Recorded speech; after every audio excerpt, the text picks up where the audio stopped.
Welcome to the course on Advanced Distributed Systems. I am Professor Smriti Sarangi from IIT Delhi. So I have taught this course several times, so kindly note the link over here at the top of your screen. So even if you can't copy it, it's still fine. You can go to my homepage. So just go to IIT Delhi's website, the Computer Science Department. You will find me. So go to my homepage, go to teaching, or you can go to my homepage and click on the link for video courses. So you'll find the distributed systems course, and you click that, you'll get to this link. So there you'll find a copy of all the lectures on YouTube and the lecture slides. So what is this course all about? So the first question is, what is a distributed system? A distributed system is basically a set of computers that appear to be a single entity. All right, so they appear to be doing one thing, having a single objective and doing one thing, even though they are physically separate computers, right? So for example, consider Google, right? So on Google, uh, you're running a web search. So it's possible that tens of computers are collaborating to provide you the search results, but you never realize that. So what you basically see is that you clicked some term, you clicked, you wrote my name, and you find all the search results. That's what you see. But what you don't see is a lot of computers collaborating, sending messages to each other, and so on to give you that search page. So the reason we study distributed systems, because of course we have web scale systems like Google, Facebook, and so on. And also in this modern era of 5G, cloud, IoT, sensor networks, and so on, they are all distributed systems, right? So the reason that we study is basically because they are all distributed systems, and that's why it becomes very important to study and understand what distributed systems are. So the organization of the course, so we'll have information storage and retrieval. So that is the first third of the course. The middle third is also very interesting. We will start with simple distributed algorithms and keep going higher, higher, and higher. So we'll finally end in what we all call blockchain. So we'll discuss Bitcoin, Ethereum, Hyperledger, and so on. So we'll discuss all the blockchain protocols, which are basically extensions of concurrency and consensus protocols. And finally, the last third is when we will take whatever we have learned and implement large scale practical systems. So that would include an in-depth understanding of the systems that underlie LinkedIn, Facebook, Google, Amazon, and also a lot of Microsoft systems. So we'll study the design of all of that, at least whatever is there in the public domain. So that will finish our course. So let's first look at the first third, which is information storage and retrieval. So the first question that can be asked is, how is large web scale data stored and retrieved? So what is web scale data? It's basically all the photographs that we have on Facebook, right? So that is a lot of data, right? That is, exabytes of data, right? More than petabytes of data, and a lot of data, right? Several thousands of petabytes of data. So what we do is that we store them in a lot of nodes which are arranged as a logical ring. This logical ring is known as a distributed hash table or a DHT.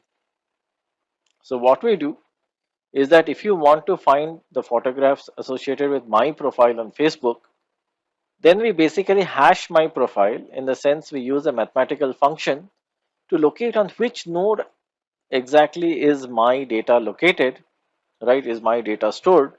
And a message is sent to that node, and then that node responds with my photographs. So the DHT is at the core of almost all large scale distributed systems. So we'll spend a fair amount of time understanding what this is. Once you've understood this, we will also answer a few more basic questions. So one basic question is that in a large distributed system, how do we disseminate data? So let's say I have some data and the data needs to be distributed. So how is that exactly done? How is data disseminated, right? So there are some classic algorithms. They are known as epidemic or gossip based algorithms. So of course now after the COVID pandemic, we all understand what epidemic propagation is. But in distributed systems, this is studied more from a mathematical point of view, in the sense that if, let's say, I have a rumor and I want to propagate that rumor, that will kind of propagate the same way that an infection propagates, right? And let's say, I have some new update to my data and I want to propagate that, that will propagate roughly in the same way. So we will mathematically model it. We will look at gossip based algorithms where information disseminates, albeit by a different mechanism. The next question we look at is how do we store and retrieve data? So we will look at DHTs, which we have discussed. Different kinds of peer-to-peer systems. We all know BitTorrent. So we will figure out how exactly BitTorrent works. And then we will look at anonymous networks, Freenet being one, Tor being the other, which are basically precursors to the dark web. So of course, there are a lot of dark things about the dark web, but we will look at the technical aspects of it. Then in the middle part, the middle third, we will look at distributed algorithms. So we will start with simple concepts and we will gradually go up the ladder and discuss more and more difficult concepts. So we'll start with the notion of distributed time. So in a distributed system, all the nodes don't share a clock, right? So they have different clocks. So they have to create some notion of a distributed time such that they can at least, synchronize with each other. So we have some classic notions of time known as Lamport clocks or vector clocks, which will help us in this. Then some simple algorithms on distributed systems like leader election, minimum spanning tree. There is a classic impossibility result known as the Fisher-Lynch-Patterson impossibility result, which is actually behind most of the advanced distributed systems. So this impossibility result is something that characterizes them. So we will understand this. Then we will discuss consensus protocols, which means that all of us need to agree on a value that one of us has proposed. So this process of agreement will be discussed because that is a precursor to blockchain. So finally, this section will end with blockchains, notably the most famous ones. Hyperledger is on one side, so I have not written it, but it will be covered. Bitcoin and Ethereum. So one important problem we will look at is the Byzantine generals problem. So the idea here is that we have a commander and we have a bunch of generals. So let's say we have 3m plus 1 generals, including the commander.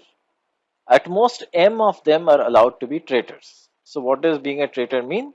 Well, the idea is that if the commander issues an order, the order can be of two types, either attack or retreat. All the non-traitor generals or the loyal generals to basically get the same order. So, well, this is fine. You will ask, what is the problem? So, the commander just sends the order to everybody, and those who are loyal will follow the order, and those who are not loyal, we don't care.